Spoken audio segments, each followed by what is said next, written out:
জীবনটা আমার অবহেলার পাত্র। কেন মানুষ অবহেলা করে? জীবনটা আমার, তবুও মানুষ অবহেলা করে।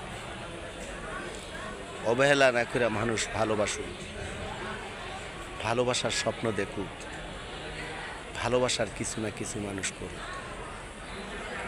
আমার জীবনে অবহেলাই মানুষের কাছে পেয়ে গেল।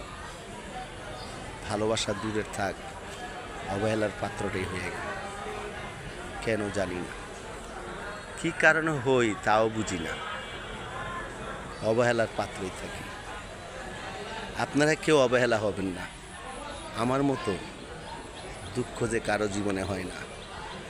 আমার পৃথিবীতে সব কিছু হারাইছি, তারপরেও মানুষের কাছে অবহেলাই নিলাম। কেন আপনারা কি বলতে পারেন?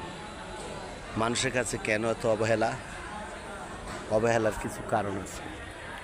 আপনি অধিক মানুষকে ভালোবাসেন, আপনাকে বুকে দুঃখ দিবে। অধিক মানুষকে ভালোবাসলে আপনাকে কষ্টই দিবে। সেই কষ্টটা কখনো বোঝা যায় না। এইটাই হচ্ছে অবহেলার পাত্র। আপনি বেশি মানুষকে ভালোবাসবেন, মনে করব আপনারা জানি কি বলতেছে।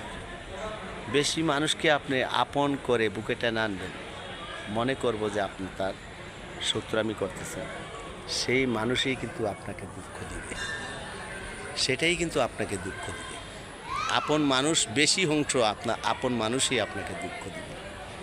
তাহলে দেখেন আমাদের জীবন, এমন একটা মানুষ এই পৃথিবীতে দেখলাম না যে আপনজন হয়ে থাকে। সবচেয়ে বড় শত্রু হয়েছে টাকা, সবচেয়ে বড় আপনজন হয়েছে টাকা। দেখেন, এই টাকাই কিন্তু মানুষের শত্রু হয়ে দাঁড়ায়, আর এই টাকাই কিন্তু মানুষের একদিন আপন হয়ে দাঁড়ায়। আমি হয়েছি একটা অবহেলার পাত্র। এই পৃথিবী যাকে আমি ভালোবাসলাম, সেই আমাকে অবহেলা করে। তা যাই হোক, আপনাদের উদ্দেশ্যে বলি, অবহেলার পাত্র যাতে কেউ না হয়, অবহেলা যদি কারো কাছে না হয়।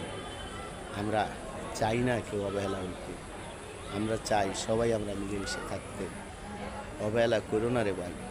এই পৃথিবীতে আর কিছু নাই, এই পৃথিবীতে আর কিছু নাই। কাপড়টা যত দামি হোক, তারপরও পূরণ হইলে হয় তেনা।